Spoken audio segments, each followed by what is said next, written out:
Hello beautiful mommies.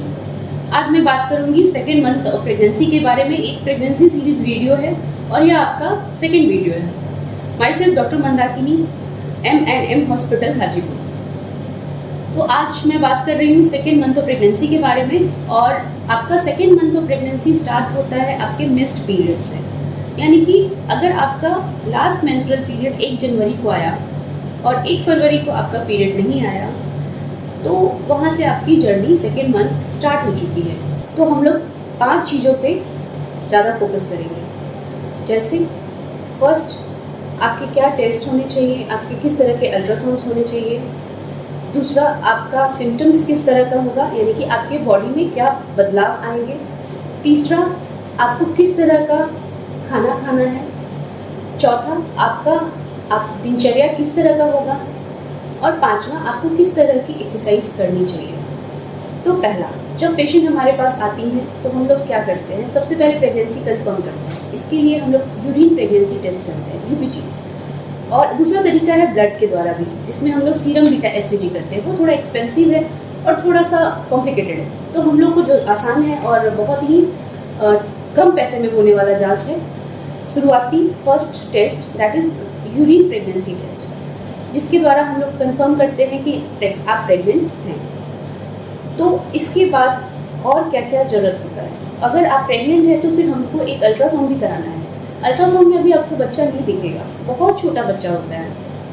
अभी आपका period miss हुआ है, 1 जनवरी को आपका पीरियड आया और आप मेरे पास 3 फरवरी को आ रहे हैं, तो इसमें हम लोग को बच्चे का बहुत बड़ा साइज़ या बच्चे का आँख नाक कुछ भी नहीं मिलने वाला है, बच्चे का धड़कन नहीं मिलने वाला है। हमको बस यह जानना है कि बच्चा यूट्रस के अंदर यानी बच्चेदानी के अंदर आया या कहीं ट्यूब में ही तो नहीं रह गया, यानी कि उसका जो इम्प्लांटेशन है वो नॉर्मल तरीके से हुआ है या कुछ एबनॉर्मल है।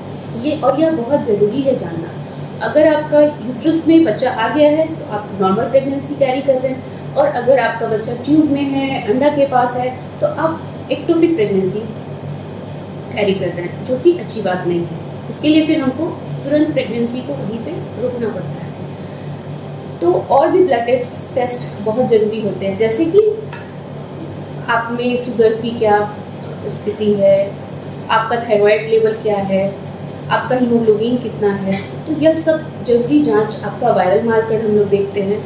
कभी कभी पेशेंट कंप्लेन करती है कि उनको बहुत ज़्यादा पेशाब लग रहा है और जलन हो रहा है, दर्द हो रहा है, तो उसमें हम लोग यूरिन रूटीन कल्चर भी करते हैं। और बस इसमें कुछ बदलाव आते हैं, उस बदलाव को हम लोग को समझ के आगे बढ़ना पड़ता है। और ये जो सेकेंड मंथ ऑफ प्रेगनेंसी है, ये ट्रांजिशन फेज होता है, यानी कि आप पहले नॉन प्रेग्नेंट थे, बिल्कुल एक्टिव थे, अपने लाइफ में हर चीज़ कर रहे थे, तो अभी भी आपको हर चीज़ करना है। आप जो प्रेग्नेंट होने के पहले जो भी कर रहे थे, आपको कुछ भी मना नहीं है, बस थोड़ा सा उसको कम और ज़्यादा करना होता है। तो सेकेंड मंथ ऑफ प्रेगनेंसी यानी कि मिस पीरियड के बाद आपको क्या क्या परेशानियाँ हो सकती हैं। तो बहुत सारे बदलाव होते हैं, बहुत सारे सिम्टम्स होते हैं, जैसे कि चक्कर आना, कमजोरी लगना, बहुत गंध लगना, आपका नाक बहुत सेंसिटिव हो जाता है, हर एक चीज़ का गंध आपको फील होने लगता है, मुंह का टेस्ट थोड़ा ख़राब हो जाता है, मेटालिक टेस्ट होता है, सडन आपको लगेगा कि अजीब सा मुंह में आ रहा है कुछ, बहुत ज़्यादा एसिडिटी फील होना, बहुत गैस बनना,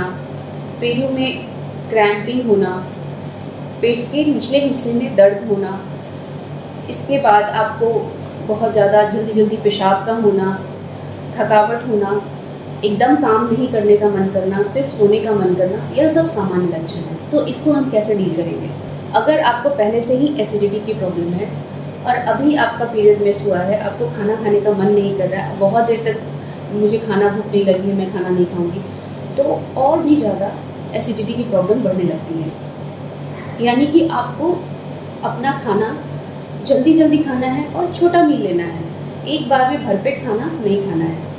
रात में अगर आप लास्ट मील आपका 7 से 8 बजे तक हो रहा है और आपको नींद आ रही है 11 बजे तक, तब भी आपको कुछ ना कुछ खा के सोना है, ब्रश करके सोना है। दूसरा चीज़ कि आपको बार बार पेशाब क्यों लगता है। तो जैसे ही कोई महिला प्रेग्नेंट होती है तो बहुत सारा हमारे शरीर में इस तरह का बदलाव आता है कि ब्लड सप्लाई बच्चेदानी की तरफ बढ़ जाता है, यानी कि किडनी को बहुत जल्दी बहुत सारा ब्लड को छानना पड़ता है। तो उसका रिज़ल्ट यही होता है कि बहुत पेशाब लगता है। दूसरा चीज़ कि जो आपका बच्चेदानी है वो ब्लैडर यानी कि ये पेशाब का थैली है और बच्चेदानी इस तरह से होता है।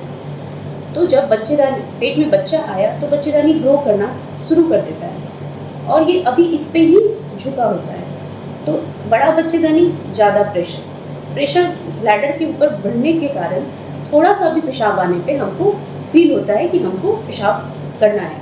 अर्ज टू मैच्योरेशन, पेशाब करने का नीड हो जाएगा। तो फिर और इसके बाद दूसरा कंप्लेन होता है कि बहुत पेट में मीठा मीठा दर्द होता है, भारीपन लगता है।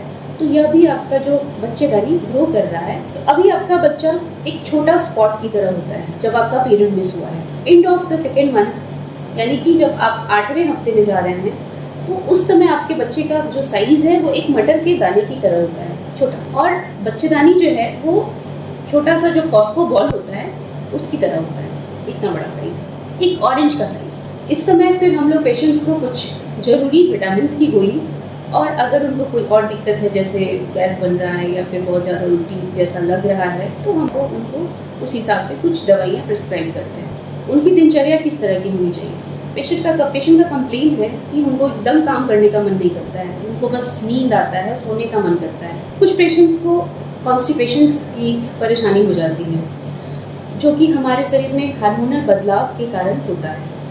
तो इस तरह के पेशेंट को हम यही सलाह देना चाहते हैं कि पेशेंट नॉर्मली उनको बहुत थकावट हो रहा है, कोई काम करने का मन नहीं कर रहा है तो वो बहुत रेस्ट में चली जाती है, कोई काम नहीं करती है, जिसके चलते जो हमारा स्टूल पास करने के लिए हमारे बॉडी में जो आंत है उसका एक पेरिस्टालसिस मूवमेंट होता है इस तरह से।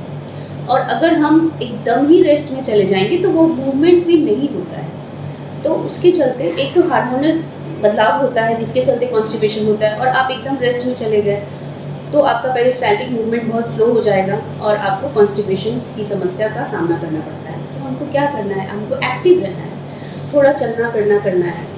आपको किस तरह की एक्सरसाइज करनी चाहिए। तो एक्सरसाइज में बहुत हेवी एक्सरसाइज नहीं करना है, आपको वॉक करना है, ब्रीदिंग एक्सरसाइज कर सकते हैं। तो वॉक और ब्रीदिंग एक्सरसाइज के अलावा आप अपने जो घर के छोटे मोटे काम हैं वो सब आप कर सकते हैं। आपको अपना एक्टिविटी मेंटेन रखना है। आपको क्या नहीं करना है, आपको घर में छोटे बच्चे को गोदी नहीं उठाना है, आपको पानी का भरा हुआ बाल्टी नहीं उठाना और आपको सीढ़ियाँ नहीं चढ़नी है क्योंकि इस समय बच्चा आपका इम्प्लांट कर चुका है और वो और माँ से उसका बॉन्डिंग अभी और स्ट्रॉन्ग हो रहा है। तो इस कंडीशन में हम लोग को ऐसा कोई काम नहीं करना है जैसे हम लोग क्वाइटस यानी कि हस्बैंड के साथ रहना फर्स्ट 3 मंथ हम लोग बिल्कुल मना करते हैं। ऐसा कोई भी काम नहीं करना है जिससे आपके बच्चेदानी को चोट लगे। आपको बहुत ज़्यादा मसालेदार चीज़ें नहीं खानी है क्योंकि इससे आपको एसिडिटी होगा और आप बहुत ज़्यादा आपको प्रेशर फील होगा, नोज़िया होगा, कॉन्स्टिपेशन हुआ तो फिर आप भी बहुत इवैक्यूएशन के लिए यानी कि स्टूल पास करने के लिए बहुत प्रेशर करेंगे तो ये सबसे बच्चे को दिक्कत हो सकती है। दूसरे मंथ प्रेगनेंसी का वीडियो एंड करते हैं और फिर next video 3rd month of pregnancy के लिए हम लोग अपलोड करेंगे। इस वीडियो में अगर आपको कोई भी समझने में कोई परेशानी होती है, आपकी कोई क्वेरी है तो एक नंबर है यहाँ पे, उस पर अपना क्वेरी के लिए आप पूछ सकते हैं। और अगर आपको कंसल्टेशन चाहिए तो हमारा एड्रेस है M&M hospital Hajipur and M&M hospital Mahua. Number display है, आप वहाँ पे कांटेक्ट कर सकते हैं। धन्यवाद। अब नेक्स्ट वीडियो में हम 3rd मंथ ऑफ प्रेगनेंसी के बारे में बात करेंगे।